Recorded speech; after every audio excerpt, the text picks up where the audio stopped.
London నుంచి UK నుంచి వచ్చిన నాయుడు గారు మాట్లాడారు. రాహుల్ గాంధీ గారిని కూడా అడుగుతా ఉన్నా, బుల్డోజర్ రాజ్ అని చెప్పి ఆడ పోయి ప్రచారం చేస్తున్నాడు. హర్యానాలో ఎన్నికలు జరిగేటువంటి చోట్ల బుల్డోజర్ రాజ్ నహీ చలేగా అంటున్నాడు. फिर क्या हो रहा तेलंगाना में आज बुलडोजर का राज चल रहा। ये राहुल गांधी जी ने क्या कर रहा है? तुम जाके उधर नॉर्थ इंडिया में भाषण दे रहे कि बुलडोजर राज नहीं चलेगा, लेकिन आज के तेलंगाना में तुम्हारा सीएम रेवंत रेड्डी बुलडोजर राज चला रहा। पहले इनको रोको। वहां भाषण देने से पहले तुम्हारा सरकार में, तो आपकी कांग्रेस सरकार में, जहां पर आज गरीब लोगों का मकाना गिरा रहे, यहाँ आके बुलडोजर को रोको तुम। यहाँ रोकने के बाद वहां बात करना, नहीं तो कोई आपको आपका बात को कोई मानने वाले नहीं रहते। ఇలా ఆయన ఆలోచించాలి కదా. ఆయన పోయి దేశమంతా తిరిగి బుల్డోజర్ రాజ్యం నడవది అంటున్నాడు. మరి నీకు రేవంత్ రెడ్డి చేసే బుల్డోజర్ రాజ్యాన్ని ముందు ఆపాలనా వద్దా?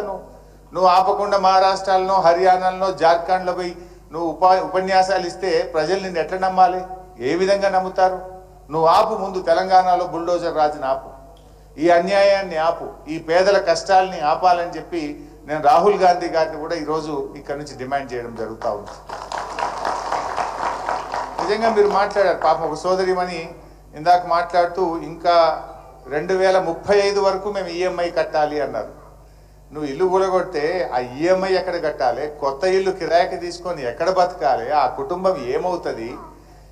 ఇల్లు అనేది, ఇల్లు కట్టి చూడు, పెళ్లి చేసి చూడు అనే ఒక సామెత ఉన్నది. జీవితంలో ఒకేసారి ఇల్లు కడతారు, ఒకేసారి పెళ్లి చేసుకుంటారు. ఎంత ఉన్నవాడికైనా, కలిగిన వాడికైనా ఇల్లు కడితే అప్పులు అవుతాయి, పెళ్లి చేస్తే అప్పులు అవుతాయి.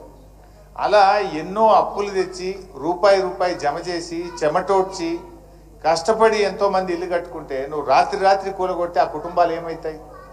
పాపం ఇందాక ఒక సోదరిమణి అనితాబాయి, మిలిటరీ అంటే మనకు తెలుసు, పాపం వాళ్ళు ఎక్కడో దేశ సరిహద్దుల్లో పనిచేసి వాళ్ళకు వచ్చే జీతం తప్ప ₹1 రాదు.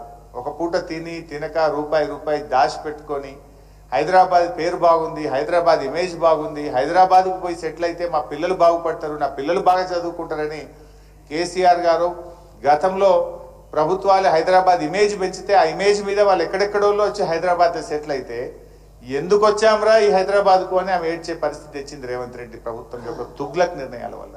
ఈయన పిచ్చి పనుల వల్ల ఎందుకు వచ్చాంరా హైదరాబాద్ కని విధంగా ఇవాళ ఈయన వ్యవహరిస్తే హైదరాబాద్ ఇమేజ్ దెబ్బతింటుంది, హైదరాబాద్ ప్రతిష్ట మసకబారే విధంగా ఈయన ఈరోజు పనిచేస్తున్నటువంటి పరిస్థితి ఉంది. పాపం ఆవిడ ఎల్ఐసి లోన్ తీసుకున్నామని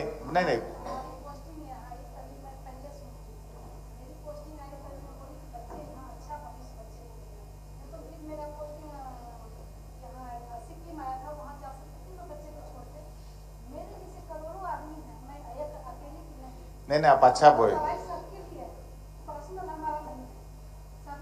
आप सबके लिए पूछ रहे, आपके लिए नहीं, समझ गए? आप मिलिट्री के है ना, पूरा देश के लिए सोचते जैसा आप भी सबके लिए सोच रहे। సో పాపం ఎంత నిజాయితీగా మాట్లాడుతుందంటే నా ఒక్కదాని సమస్య కాదు, ఇక్కడ ఉండే అందరి గురించి మాట్లాడుతున్నాను అంటున్నది. వారిలో ఉండేటువంటి జాతీయ ఐక్యత ఎంతో గొప్పగా ఈరోజు ఆవిడ మాట్లాడుతూ ఉంది.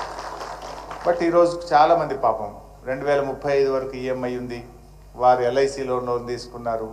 ఇంకా కొంతమంది అన్ని డ్యూ డిలిజెన్స్ చేసి మాకు లోన్ ఇచ్చారు. ఇంకా ఒక సోదరిమని మాట్లాడుతూ ఎంక్రోచర్స్ అనే ముద్ర మాకు వేస్తే అసలు మేమేదో దొంగల్లాగా మమ్మల్ని చిత్రీకరించి, మేమేదో తప్పు చేసిన వాళ్ళలాగా అసలు మమ్మల్ని ఎట్లా చిత్రీకరిస్తారు? రేపేదైనా ఆపదపడి ఇల్లు అమ్ముకుందామంటే కూడా వీళ్ళు ఎంక్రోచర్స్ అని సమాజంలో రేపు మీ పిల్లలకు భవిష్యత్తు విషయంలో కానీ మీ కుటుంబానికి ఒక ప్రతిష్ట, ఒక మరకను అంటించే ప్రయత్నం చేస్తున్నాడు రేవంత్ రెడ్డి.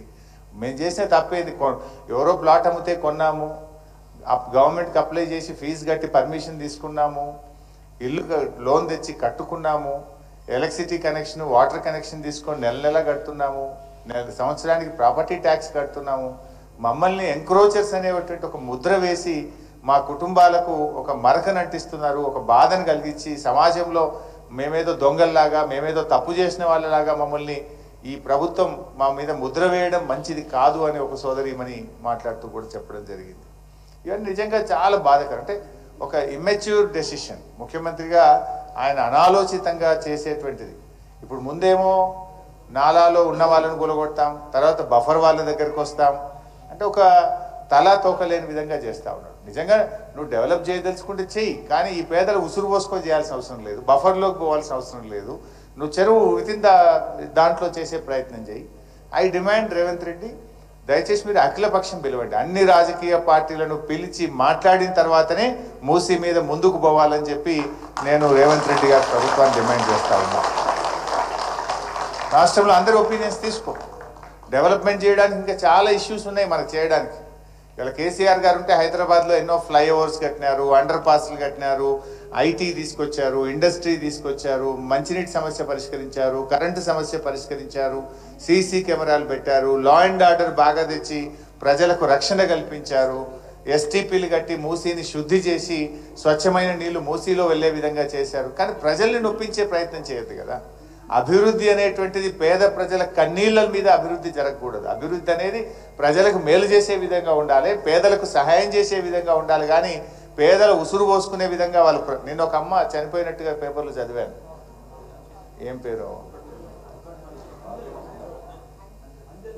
అంజలి గారు, పెద్దమ్మ ఒక ఆమె. 3 బిడ్డల కోసం